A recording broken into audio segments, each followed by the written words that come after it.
दोस्तों, क्या आपने कभी सोचा है कि नक्शे पर दिखने वाला कोई हिस्सा रातों रात एक नया देश बनने की राह पर चल सकता है? आजकल सोशल मीडिया पर एक नाम बहुत तेजी से गूंज रहा है, the republic of Balochistan. Baloch activist का दावा है कि उनकी डिफेंस और सिक्योरिटी फोर्सेस ने बलूचिस्तान के लगभग 85% इलाके को पाकिस्तानी कंट्रोल से आज़ाद या सिक्योर कर लिया है।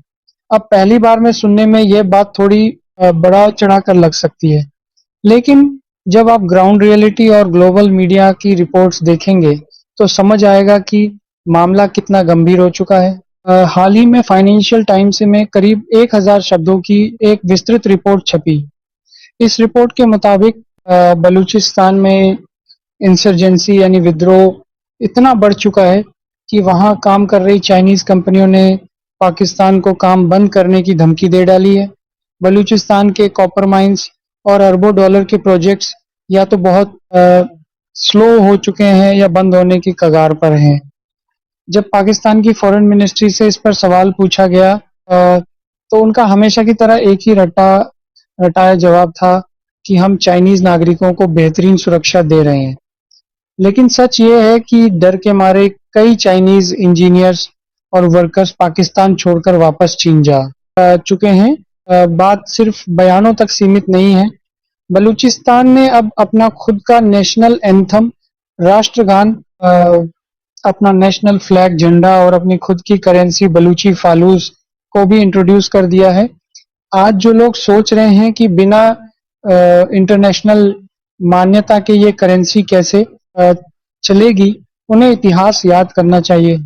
एक समय लोग बांग्लादेश के वजूद और उनकी करेंसी टका पर भी हंसते थे, लेकिन आज बांग्लादेश की हकीकत सबके सामने है। आपको बता दें कि अगर रिपब्लिक ऑफ बलूचिस्तान एक आज़ाद मुल्क बनता है, तो ये दुनिया के सबसे अमीर सोर्स रिच देशों में से एक होगा।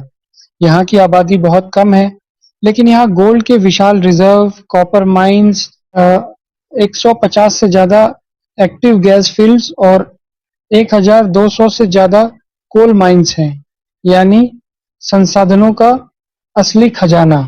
लेकिन इस आजादी की लड़ाई के पीछे एक बहुत ही दर्दनाक कहानी भी है। पाकिस्तानी सेना पर बलूचिस्तान में भयानक मानवाधिकार उल्लंघन के आरोप लग रहे हैं। हाल ही में एक मामला सामने आया जहां 2 सगे भाइयों को मिलिटेंसी के शक में पाकिस्तानी फोर्सेस ने उठाया और बिना किसी सबूत के कस्टडी में ही उनकी मौत हो गई। ऐसे न जाने कितने ही इनोसेंट लोग हैं जिन्हें अपनी जान गंवानी पड़ी है। पाकिस्तान की मिलिट्री इन्हें अपना नागरिक कहती है, लेकिन इनके साथ बर्ताव दुश्मनों जैसा किया जाता है। यही वजह है कि आज बलोच जनता का गुस्सा 7वें आसमान पर है, ठीक वैसे ही जैसे 1971 में ईस्ट पाकिस्तान और बांग्लादेश के लोगों का था। बलोच मिलिट्री और सिविल एडमिनिस्ट्रेशन का लक्ष्य है कि साल 2026 के अंत तक पाकिस्तानी सेना को पूरी तरह से वहां से खदेड़ दिया जाए। लेकिन सवाल यह है कि क्या वो ये अकेले कर पाएंगे?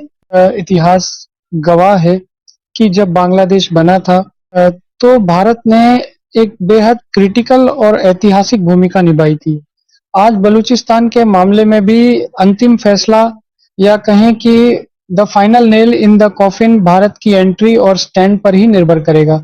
यह बदलाव एक महीने में हो, 1 साल में या 3 साल में, लेकिन रिपब्लिक ऑफ बलूचिस्तान का निर्माण अब अपरिहार्य, इनएविटेबल लगने लगा है। तो दोस्तों, इस पूरे भू राजनीतिक जियोपॉलिटिकल बदलाव पर आपकी क्या राय है?